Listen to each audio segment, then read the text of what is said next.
Salut les builders, c'est Blilien et on se retrouve pour une nouvelle série Minecraft légèrement modée. Ces mods vont me permettre de m'aider dans la construction, car oui, cette série sera dirigée vers le build, la construction. J'ai donc installé des mods pour me faciliter la tâche, autant dans la construction que dans le farming. Dans cette vidéo, je vais vous présenter la map sur laquelle je me suis installé. Je vais également vous présenter les mods que j'ai installés et on va voir ce qu'on va faire dans la série. Donc, c'est parti!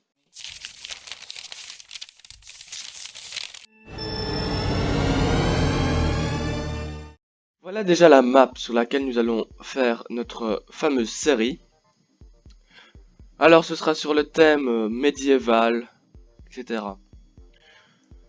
Donc ici sur la montagne, nous aurons une ville fortifiée. Donc, je verrai bien un petit château ici, des remparts tout autour.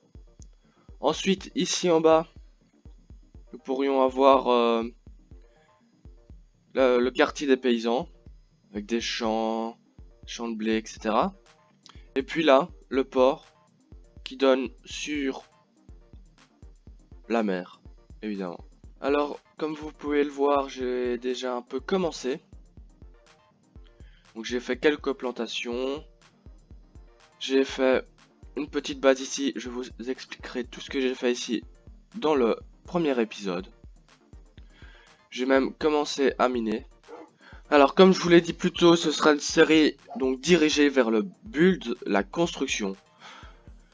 J'ai donc téléchargé des mods pour m'aider. Je vais tout de suite vous les présenter. Alors, carte per box permet d'avoir cette petite caisse. Vous pouvez faire clic droit sur un bloc, paf, avec la carte per box. Ça permet de prendre des blocs sans les détruire. Donc par exemple, si on veut changer de place un spawner, on peut le mettre dans une carte per box. Et donc on peut le déplacer. Ensuite, AgriCraft, je pense que vous connaissez, si vous jouez un peu dans le modé. Ça permet de faire ces trucs là, donc des plantations plus avancées.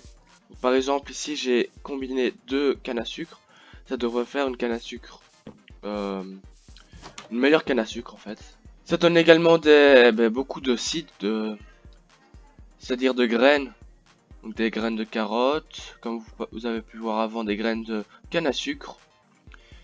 Il y a également des graines de diamant, ici, des graines de fer, d'aluminium, etc. Donc tout ça, ça permettra de, comme je l'ai dit plus tôt, d'automatiser la récolte de ressources pour que j'ai plus facile à construire. Ensuite, bonsai trees, ça permet d'avoir ces petits arbres, ces petits bonsaïs juste ici dans un petit pot, et ça récolte automatiquement le bois en fait. Chisel, alors là si vous ne connaissez pas ça et que vous faites du modé, ça ne va pas du tout. Chisel rajoute énormément de blocs de construction. Des bibliothèques, vous voyez, toutes les variantes de bibliothèques, toutes les variantes de briques. Tous les blocs ont des variantes beaucoup plus avancées. Voilà. Et tout ça se fait extrêmement facilement avec des chisels. Vous mettez le bloc, vous avez toutes les possibilités de changement. Voilà, c'est super bien pour construire. Ender Storage. Alors l'Ender Storage, ça permet de faire des Under Chests, mais personnalisés. Donc ici, vous pouvez voir des petits trucs blancs juste au-dessus. Donc voilà, ce sera pour avoir en fait plusieurs Ender Chests différents. Même chose pour les fluides et même chose pour les sacs à dos. Extra Utilities rajoute énormément de choses. Ce qui m'intéresse, c'est les Angel Rings. Donc ça peut permettre de voler. Enfin, vous verrez, hein, tout ça on va voir en épisode. Tous les trucs qui peuvent nous aider. Z Storage, et ben ça, c'est magique. C'est comme un Applied Energy Stick. Donc ça permet de faire un stockage de masse facilement. Pas comme Applied qui va être très compliqué. C'est pour ça que j'ai pas voulu le mettre. Donc on pourra rajouter plein d'améliorations comme des coffres en fait. Voilà. Tout ça on verra en épisode. Iron Backpack, ça permet d'avoir des backpacks assez facilement. Donc c'est pour avoir plus de stockage dans l'inventaire. Il y a le même mode avec Iron Chest qui permet d'avoir des chests en diamant, en fer, en or et plein de variantes de shulker box. Alors Uncrafting Table, c'est un mode qui permet d'avoir en fait tout ce qui n'est pas craftable va être craftable grâce à cette table de craft. Just a note item, c'est ce qui permet de voir ce qu'on a juste ici, hein. C'est pour avoir tous les blocs juste ici. Vous voyez, à 33 pages, c'est quand même beaucoup. Neat permet de voir un petit truc au-dessus des mobs, des créatures. Donc la barre de points de vie et leur nom, etc. Ensuite, Open Block. Open Block, c'est un peu comme Extra Utility. Ça rajoute beaucoup de blocs très utiles comme les élévateurs, les éponges. Donc on peut crafter des éponges, vous voyez. Voilà, il y a beaucoup de choses. On peut même faire de la peinture.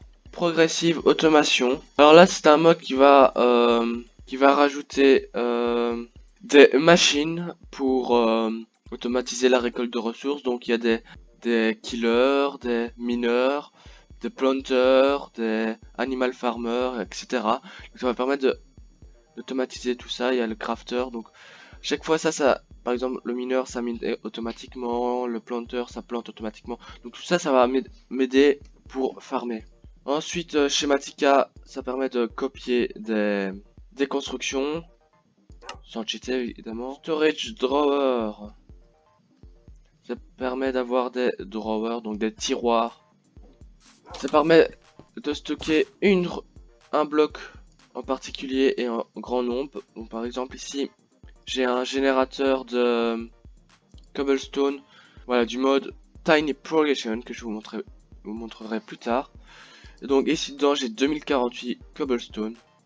Je ne sais pas en mettre plus parce que il est rempli. Je devrais mettre des upgrades. Voilà, donc ça les drawers ça sert énormément. Si par exemple j'ai stocké tout mon charbon, ça sert énormément pour ranger un item ou plusieurs en particulier. Disenchanter mode, ça va permettre de désenchanter des objets. Tinker Construct, ça permet de faire des outils plus performants. Donc on devra faire une cuve, on aura donc des patterns. Et avec tout ça, nous pourrons faire des outils. Donc vous voyez, on peut faire des bâtons en plein de matériaux, etc. Tout ça, on verra ensemble. Tinker Construct rajoute également les petites îles flottant juste ici. Donc c'est des îles à slime. Tiny Progression, c'est un peu comme Open Block, ça rajoute énormément de blocs utiles. Donc comme le Cobblestone Generator que j'ai employé juste avant. Beaucoup d'armure et outils. On va se faire assez rapidement la Obsidian Armure qui va permettre de... c'est super résistant et pour pas cher. Donc voilà, je vous ai présenté tous les modes qu'il y aura sur cette série. Si vous voulez m'en proposer pour m'aider dans la construction ou dans l'automatisation, dans la machine, etc. N'hésitez pas à le faire part dans les commentaires. Alors, dans le prochain épisode, nous allons automatiser la mine. Donc, nous allons construire une mine avec un petit escalier qui descend zigzagant de chaque côté de la faille. En faisant la mine, bien sûr, nous allons faire le mineur de Progressive Automation. On se retrouvera dans le prochain épisode. Nous allons faire la mine et toute l'automatisation de la récolte de minerais. Donc voilà, c'est la fin de cet épisode où je vous présente la nouvelle série Minecraft. Donc je vous attends nombreux pour celle-ci et à la prochaine.